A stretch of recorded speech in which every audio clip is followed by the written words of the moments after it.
Emma gave her little sister a gift in that we as parents knew so much about the disease that we could push for better treatment for Abby, and she's luckily had a better outcome so far.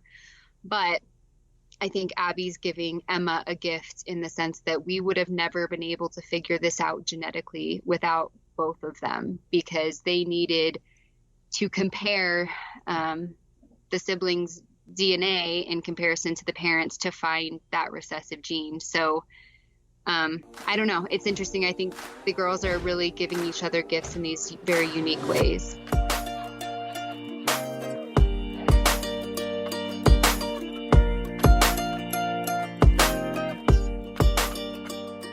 A remarkable story from an incredible family that keeps finding light even in the storm.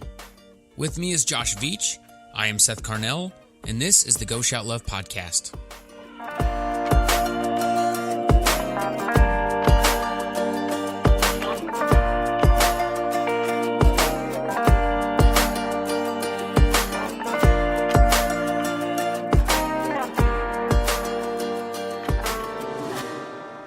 Today we have with us Mark and Mariah, the parents to Emma and Abby, our feature kiddos for this month. These sisters have an undiagnosed genetic mutation that is ultra rare. This mutation leads to infantile spasms, epilepsy, Lennox-Gastaut Syndrome, and more. So much to get to with this incredible family. It really is a powerful conversation. But before we get started, Josh, do we have an update on Fletcher? How is he doing? Yeah, so Fletcher, we just got a text from Fletcher's mom, Denise, and so Fletcher, if you are new to Go Shout Love, Fletcher was our featured kiddo for July, and he lives in Oklahoma City. And the funds that we raised during the month were set aside for their van, their handicap accessible van that allows Fletcher to get everywhere he needs to go for appointments and things like that. And so I got a text from Denise that said, "Hey, I just wanted to let you know that the check came yesterday and it came at the perfect time. Monday, we had $1,100 worth of work done on the van. So we were wise to designate the money for van and home repairs. I'm still in awe of what you all accomplished for our family. Thank you so much." And so it's just really cool, the timing that we were able to help. And, you know, like Fletcher, just like every other family right now, they're adapting to going back to school virtually. And they have a lot of other, you know, just moments of stress and things that they have to navigate. And this is one less big thing that they have to worry about because the money that was raised through our campaign in July. And so if you're listening and you're a monthly subscriber, thank you. If you made a purchase in July, thank you. You made this happen. You really, you took away this burden for this family. No doubt. And that's all because of you. So thank you for shouting love with us. Follow her on Facebook, and they use that van all the time. Yes, they do. And they do a lot of sing-alongs. You can see Fletcher singing along to different, he was singing to Miley Cyrus Party in the USA the other day. It was awesome. Okay, so kind of touching on shirt designs. Yeah. One question I have is, how do you approach the design? And with that in mind, how did you land on what is the T-shirt for this month, even in the storm? Yeah, so big picture, our goal is to come up with designs that are uniquely inspired by the families. So we're talking to the families. We're trying to understand, are there themes or phrases or visuals that are important to the family and their story? And then we want to connect that to the design, but we also want the designs to be broad enough in that they would appeal to other people. So if they were to, if you're wearing a Go Shout Love shirt and I see it and I'm thinking, oh man, that's a cool shirt. And then you tell me the story behind it. I like it even more. That's kind of our approach, is we want it to have a broad appeal, but still be deeply connected to the family's story. And so as you'll hear in our conversation with Mark and Mariah, they've started a foundation that is, the name is Lightning in Love, and it is designed to help with research that's specific to the needs of their girls. And so, we just thought, the idea of lightning and storms, and the fact that, they obviously have gone through storms with having 2 diagnosis days, as we'll talk about in a second.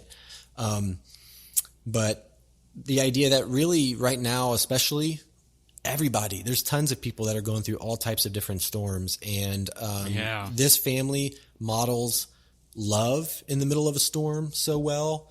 But there are, for all of us, whatever we're facing, there might be different words that we need to hang on to. And so whether it's courage, whether it's grace, whether it's, whatever that word may be for you as a listener, you could just put that in front of that. And even in the storm, you can find that. You can find hope. You can find courage, strength, love. And so that's kind of the idea of the shirt design. And so on the shirt, it says, even in the storm, and it has kind of an effect of rain falling in the background. And so I really am excited about how it turned out. And I think it will resonate with a lot of people. I love how these shirts and their designs do bridge that gap between the person who's wearing it and the person who we're wearing it for or shouting love for. Because you're completely right. Just finish the sentence how it applies to you. Yeah. I'll shout love for them, but even in the storm, I can do this. Yeah. Or, it's completely applicable. Yeah. It's incredible. One of the things that came out of the conversation that I want to talk about, and we haven't really touched on this before in, our conversations, is Diagnosis Day. That's something that is present in every one of the parents and every one of the families that we talk about. This particular family has 2 of them. Yeah. What did you hear them speak into about this?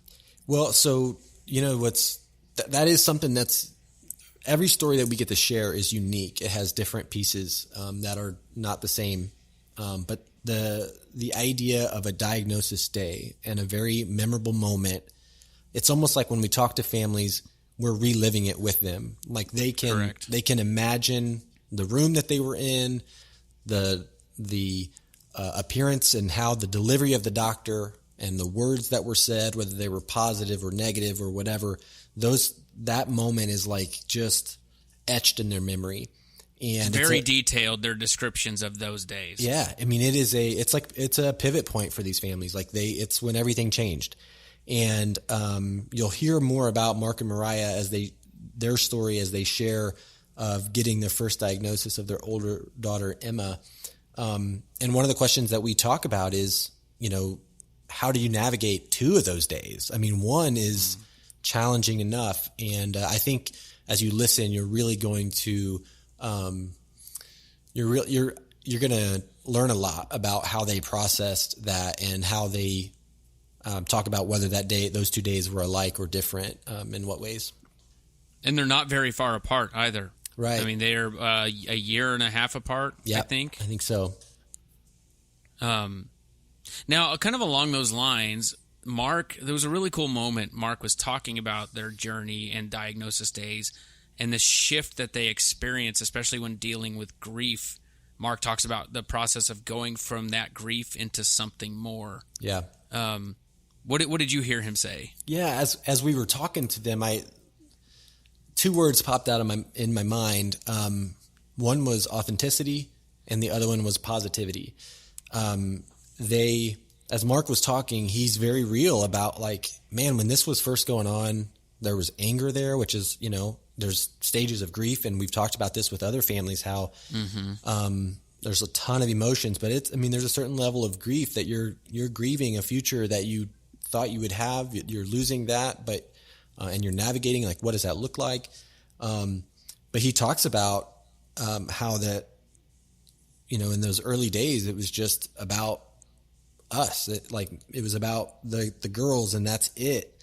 And, and how that through this journey and their shift to fight for research for their girls has helped him step into a positive direction of, yes, still fighting and focusing on the girls, but also recognizing how the work that they're doing today can also and will also benefit other kids in the future. And, that's a unique piece of this story too. Typically when we are featuring families, I think every other time we featured a family, it's been for a very tangible need, fixing up the home or the backyard or a van or a particular therapy. Wheelchair or a safety sleeper bed. Exactly. Very tangible take home that the family would use every day. And for this family, it's very personal in that they are fighting for research, and it's not an established research. Like, they're not part of a huge group of people. There's two. They are the only two with this known diagnosis, and yet they think and believe that there will be others in the future that will have it as well. And so they're investing their energy now to get trials up and running, and get to the point where then they can get therapy that would create the best life possible for not only their girls, but kids that would come behind their girls as well.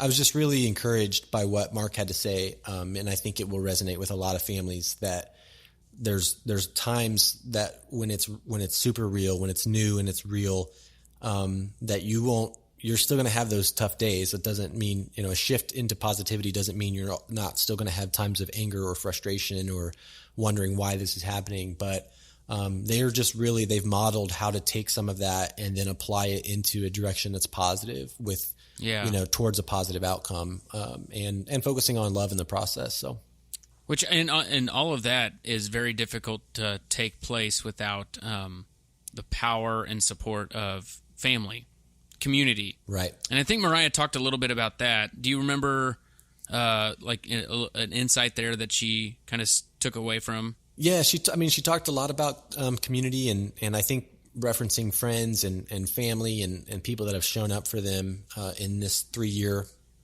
journey so far.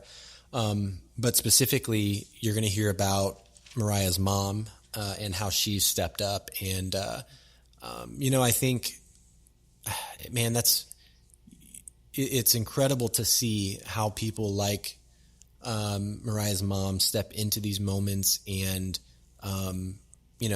there are those of us that when something happens, we think about, well, I wonder what I could do.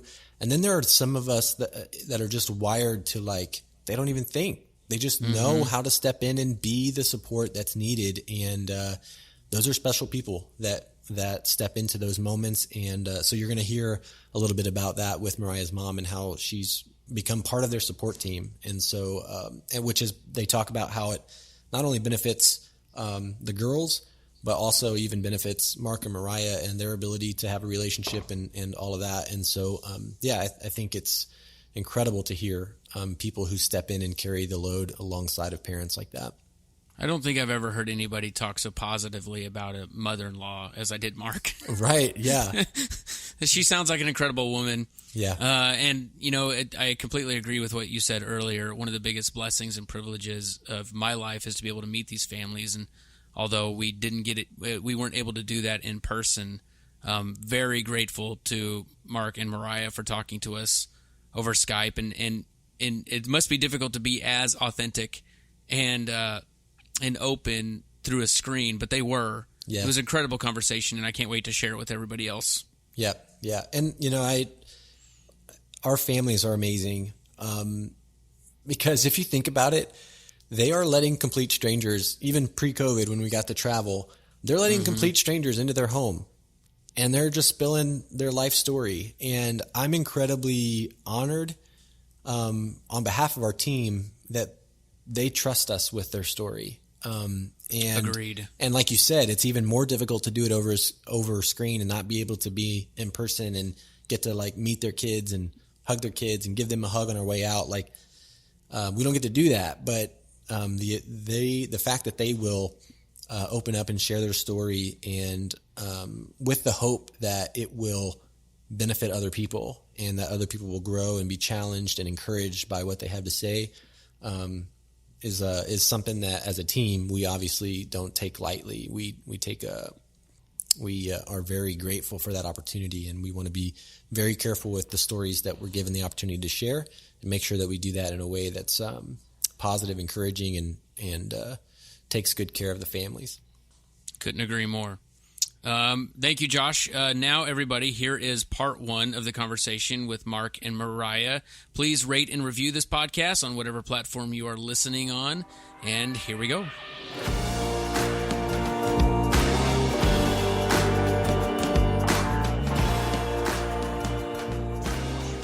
Mark and Mariah, thanks for joining us on the Go Shout Love podcast.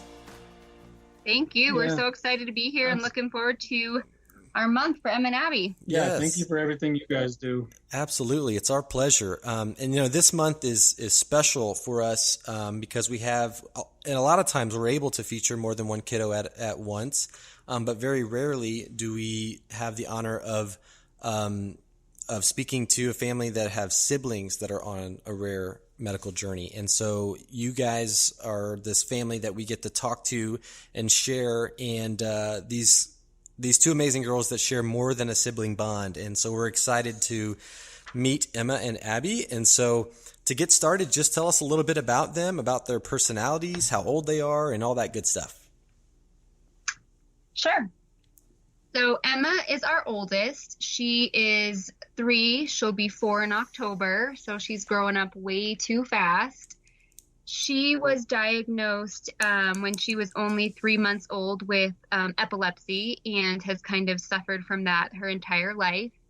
So she has her struggles. She still has seizures every day and has a lot of other things that make her life difficult, but she is a really happy little girl, and the older she gets, the stronger she gets. She lights up when she listens to music, especially her favorite song, Frozen.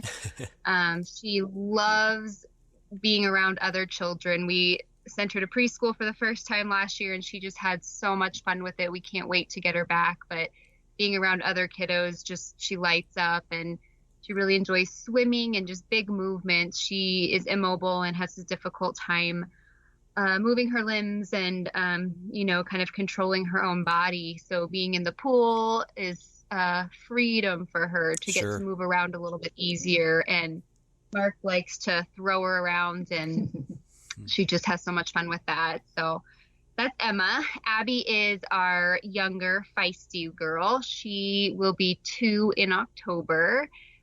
She was diagnosed with the exact same condition Emma was diagnosed with. She got her diagnosis when she was 6 weeks old, and we unfortunately noticed these same little eye rolls and crunching movements that were just all too familiar. And she luckily has had a little bit of a better time with her seizure control. We learned from Emma just a more aggressive and better way to treat, and we've gone forward with that. And she still has seizures, but not nearly as frequently.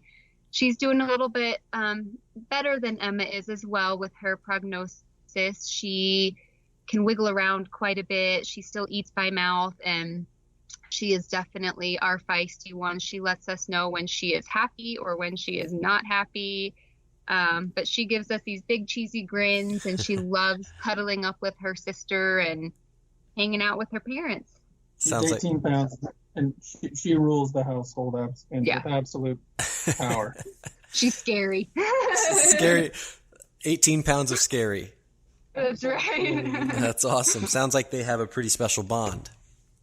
They absolutely do. We're learning that more and more when Abby's, in her feisty little moods and just screaming her little head off. We'll just tuck her next to Emma, and Emma kind of coos in response, and Abby will snuggle in and sometimes just fall asleep, which is takes the work off our shoulders a little bit. That's awesome. That's awesome. So getting into your medical journey, or the medical journey of your girls a little bit, let's start with Emma. Tell us about kind of what you saw and the timeline and kind of how you got to that first diagnosis. Yeah. So when she was, I'd say 2.5 months old, she was struggling to gain weight. She wasn't eating very well. And we noticed that she wasn't really starting to engage with toys or make eye contact. And, we talked to our pediatrician, and she was, saying maybe she has vision issues. So why don't you guys go see an ophthalmologist? And we tried going to a GI doctor to address her weight gain problems, and things were just kind of a little off. And I remember coming home one night and holding her, and she did this big crunching motion, and Mark was asking, "What is that?" And I was like, I don't know. I don't know. It was first time mom. I had no idea what was going on, but it wasn't super concerning until these little crunching motions started being paired with episodes where she would stop breathing. And, again, I didn't want to freak out. I didn't know what was going on. So we went to the pediatrician, and they weren't quite sure what it was either, almost sent us home with a diagnosis of reflux until she stopped breathing in their office. And that's when they called the ambulance, and we went to Children's, and an overnight EEG later, and the doctor sat us down and gave us our first diagnosis day, which was, I think, probably one of the hardest days of our life up to this point. But, we pulled together as a family, and we have been fighting it and treating it as hard as we can ever since. And, Yeah. So was the episode that she had at the pediatrician's office, was that the same that she had been having, or was it a more serious episode? Yeah, so we found out that those little crunching movements are a type of epilepsy called infantile spasms, mm-hmm. and they tend to look really minor, sometimes just an eye roll, but they come paired with a very erratic brainwave pattern called hypsarrhythmia, which basically prevents a kiddo from really ever being able to learn. Their brain is constantly in this kind of seizure activity, and it's really devastating for their development. And paired with that, these little episodes of not breathing are called focal seizures. So she was actually having two different kinds of seizures at the same time. So then what did they tell you at that first diagnosis? Oh gosh, they sat us down, and I think it was 2 or 3 neurologists, and they basically said, these are the seizures. It's called infantile spasms, and the outcome has a huge range.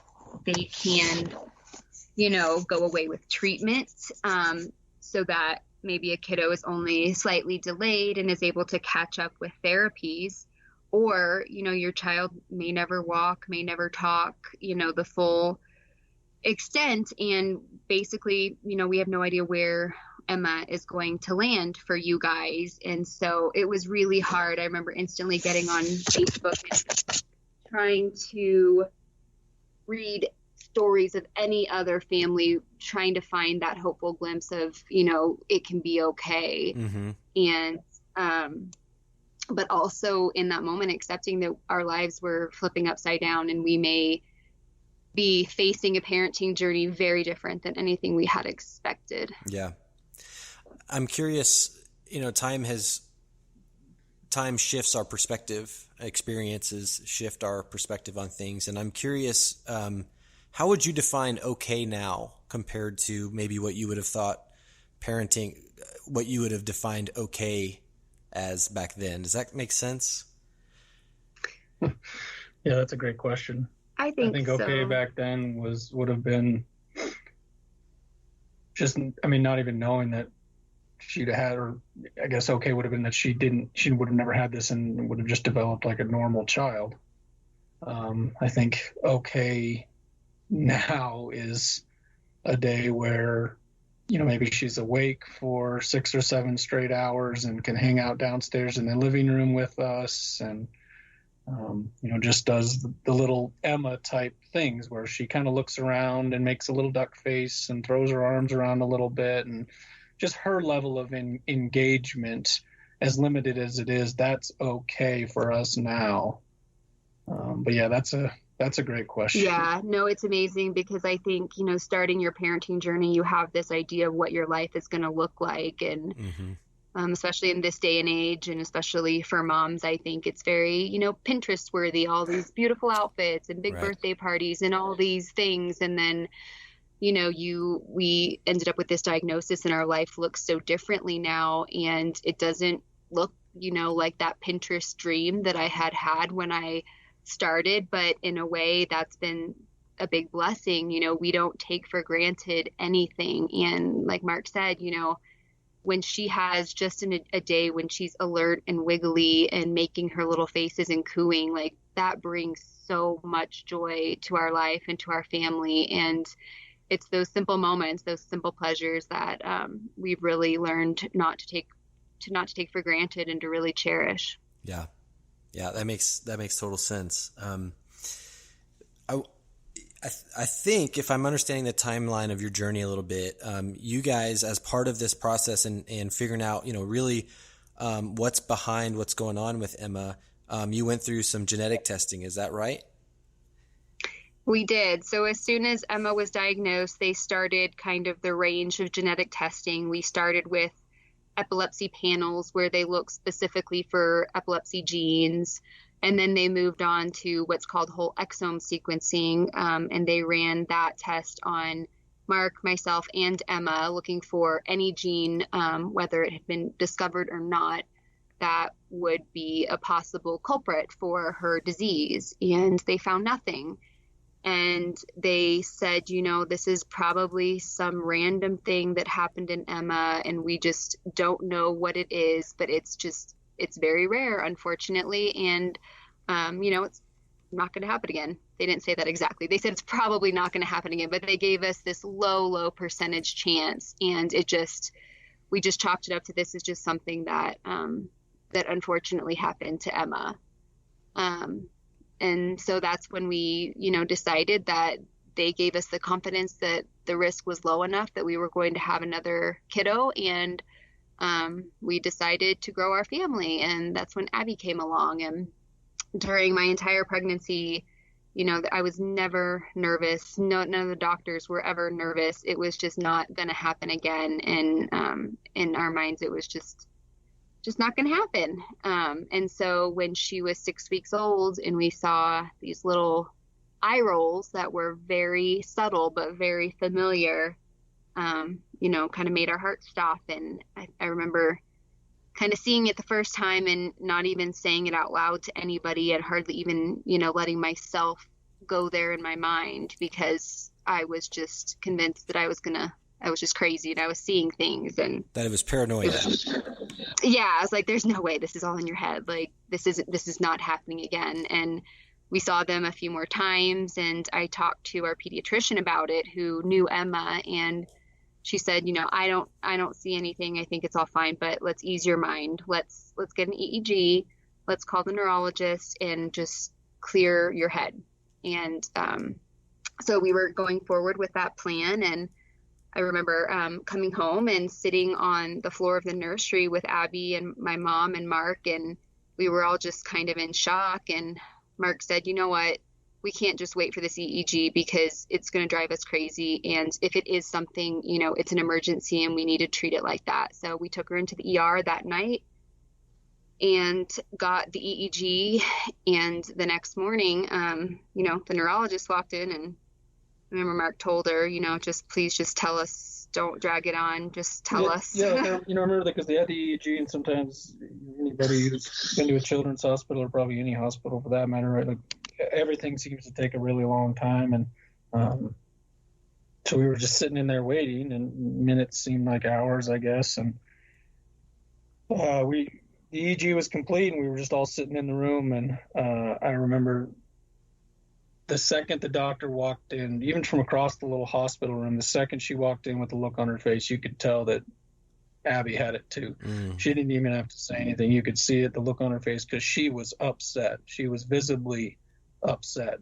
She had known us through our journey with Emma as well. In fact, she was there on Emma's diagnosis day as well. Right. And so, you could tell she was, the doctors are people just like everybody else, but for the most part, I think doctors are pretty good about keeping their emotions in check a little bit, because they have a difficult job. But at this point, this woman, and she was a great doctor, and you could tell it was really upsetting her, the news she had to tell us. And so that's when we found out.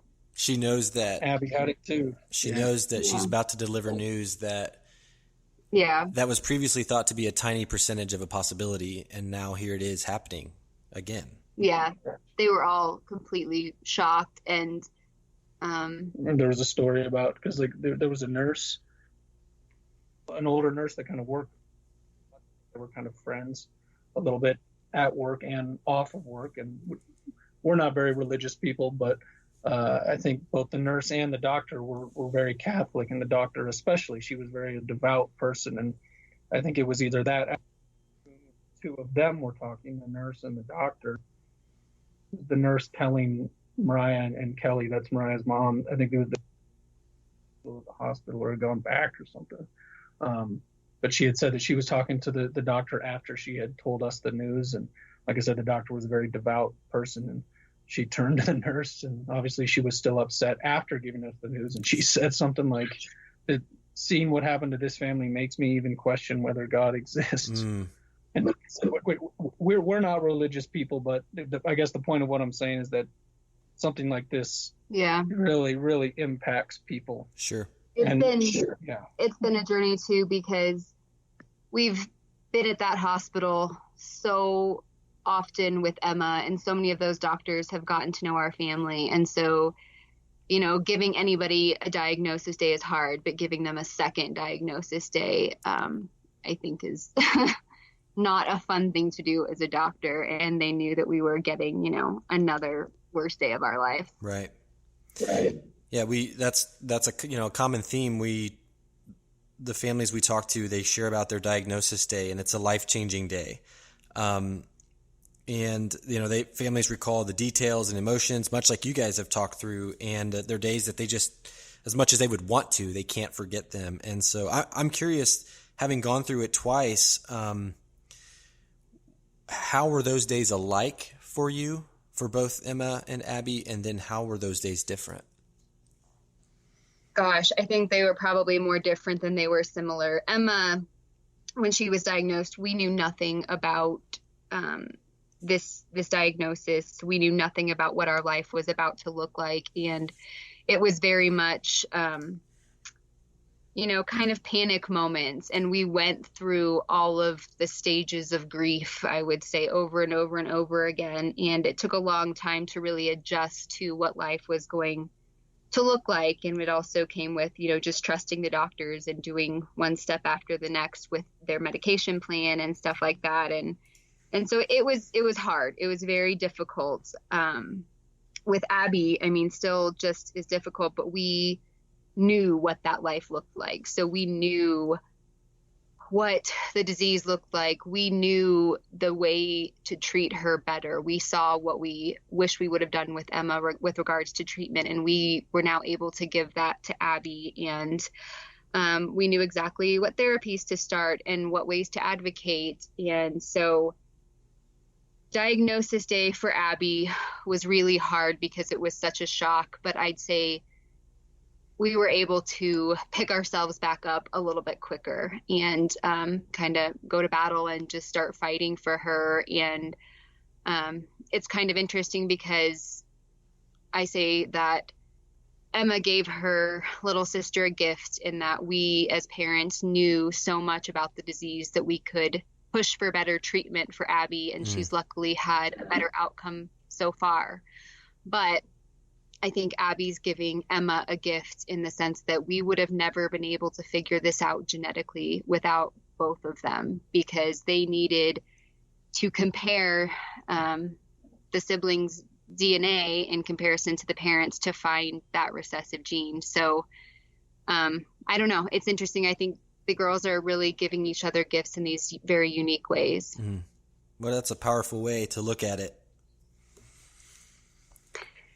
Yeah, the sister bond, definitely a powerful one for these two girls. Yeah. So in responding to those diagnosis days, what has helped you get up and keep going and move on from those moments? So for me, it is the hope of a treatment in the future, and the possibility that we can fight this. And that's kind of where our foundation came from.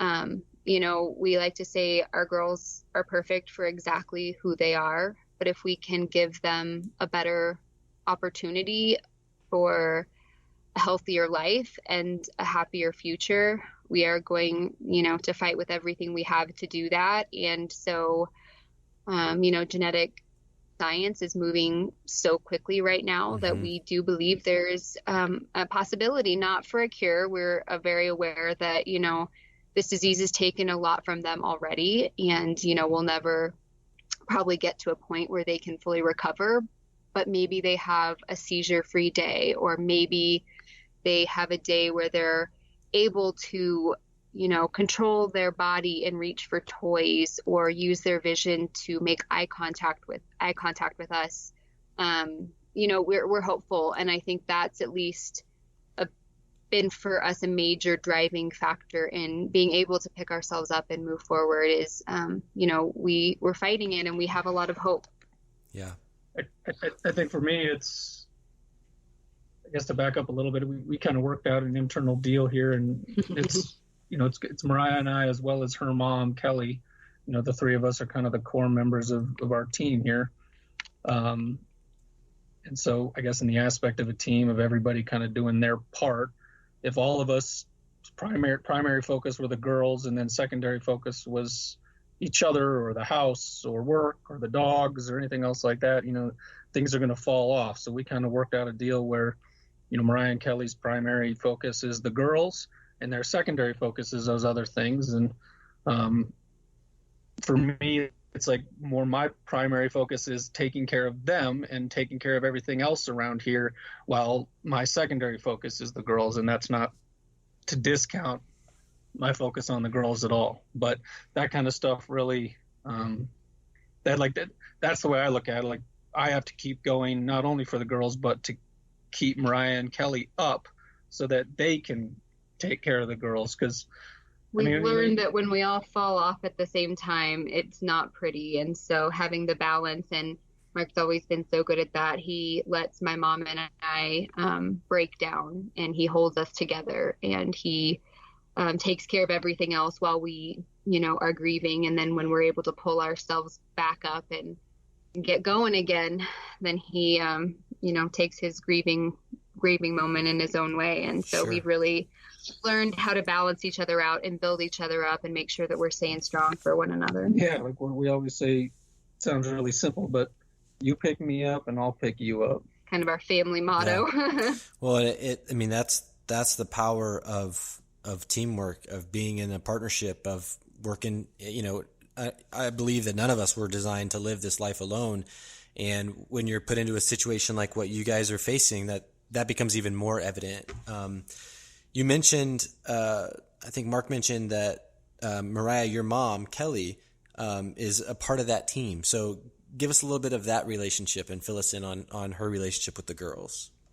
Oh my gosh, yeah. Well, so I'm an only child, so my parents and I have a very close relationship. And my parents were living in Texas when Emma was diagnosed, and my mom came up to help us for Emma's initial treatment and was going to stick around for that first month.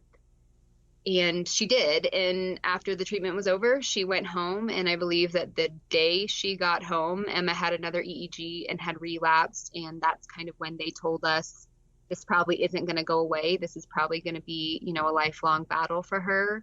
I called my mom crying, and she and my dad got in the car and turned right around and came right back. And my mom said, okay, I'm sticking around for 3 months. I'm going to help you guys out for another 3 months. And when that 3 months was over, she called my dad and said, I'm not coming home. And so she, they bought a condo up here, and she comes over every day and is our nanny. And she even got her certified nursing assistant license to, be a medical caregiver for the girls. And she not only helps us out in the sense that she helps take care of the girls, but she really keeps us together. She has a bigger than life personality and brings the happy and makes us laugh. And I mean, she's just such a natural mother. It's what she was born to do. So not only is she still mothering me every day, but she is becoming the most amazing caregiver and grandmother to the girls. She just has this natural, playful way of being with them. And she's our rock star. Yeah, I feel so lucky just to have a mother-in-law, I guess. I mean, and just a friend rather than. I mean, Kelly is a wonderful, wonderful woman, fun and happy, and she likes to drink wine, and party. She's so sweet and loving and responsible. And an example we always say is, just to kind of put it in perspective. So, like one of my best friends, his name is Mark also, but just to think of the impact that Kelly has on people. So, her son-in-law, me, her son-in-law's best friend gets her Christmas presents every year. Mm-hmm. Like, that's the impact she has on the people around her. Mark's best friend, Mark, didn't even have my phone number programmed in his phone, but he had my mom's. Yeah. So that's the personality she has, and I always kind of think to myself, and that because she's fallible like the rest of us. She's emotional. She has down moments too, but kind of. Go ahead. Oh, I'm sorry. The defining moments in our lives, and I think rare medical journeys we've found is true for these families, is it becomes a dividing point for people. They see very quickly who their tribe is. Yep. And the fact that, and you would expect this to be more common for parents, which is true, but even outside of relationships, friends, more distant family, it can become diagnosis day can become a defining point in relationships where unintentionally people end up separating and kind of pushing away, for a variety of different reasons. But to see that this has been something that has influenced your family and your journey in such a positive way, specifically your mom's response and being able just to step in and be that support system is incredible. What a blessing that is. Yeah, and we're lucky, and we don't want to sugarcoat everything. It has not been easy for us. Mariah and I don't always see eye with the girls, and it took us a long time to realize that maybe that's just the balance of it. So yeah, other folks out there that are struggling with this, we've been able to put a positive spin on it, especially now that we're sitting here chatting with you. But no, it has by no means always been easy for us or easy on our relationship. Yep. And I'm sure that talking with folks all the time. Absolutely. But like you were saying, it can be, a defining moment in relationships, and it's definitely been a defining moment in Mark and I's relationship, and we are proud of the work that went into getting us to the positive place that we are, because like you said, it wasn't always easy, but we also recognize it takes a village, and Mm-hmm. we have had so many friends and family step up and reach out and support us, and people that I wouldn't necessarily have guessed would do that are, Mm-hmm. Come out, and just we've just been surrounded by kindness and support. And I think it's been it brings the realization that there is still so much good in the world and in humanity. And it's been a beautiful thing. Yeah. Mariah, as you watch your mom step into this role as grandma and also support system for you and Mark, what have you learned from her about parenting? Oh my gosh, probably everything I am as a parent has been learned from her and my dad. I had such a supportive upbringing, and it's just full of love. And I really think that, she's taught me to parent from your heart and not think things through too much. Don't overanalyze. She just does what's on her mind, and it comes out so naturally and so beautifully. And I try to do that more and more. I'm kind of the type A personality and have to remind myself to just, take a breath and enjoy the moment and play and laugh. And that's definitely something my mom is so good at, and definitely something that I try to emulate in her. If you are new to Go Shout Love, each month we shout love for families through the sale of creative apparel inspired by the kiddos. This month's Even in the Storm design is inspired by Emma and Abby from Centennial, Colorado. These sweet sisters not only share a powerful sibling bond, but also share an ultra-rare condition. Every item sold in September will be used to support research with the goal of creating genetic therapy that will give Emma, Abby, and kids with the same diagnosis in the future the best possible life. Visit our website at goshout.love to support Emma and Abby through the purchase of a t-shirt, a sweater, hoodie, tumbler, or other items. Stay tuned next week for part 2 of this conversation. We cannot wait to share it with you. Mark and Mariah provide a remarkable perspective and some great content for all of us to take away. Thank you for listening, and as always, Go Shout Love.